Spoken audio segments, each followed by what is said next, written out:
systematic nature of poverty. First, let us talk about what is poverty.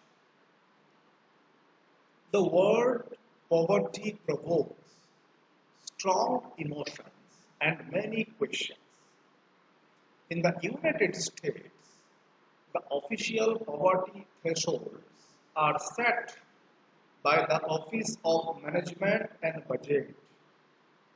Persons with income less than that deemed sufficient to purchase basic needs, food, shelter, clothing, and other essentials, are designated as poor.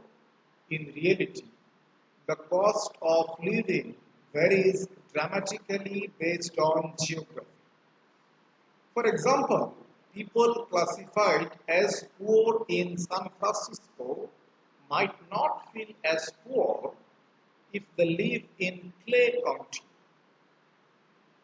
I define poverty as a chronic and debilitating condition that results from multiple adverse strategic risk factors and affects the mind, body, and soul. However,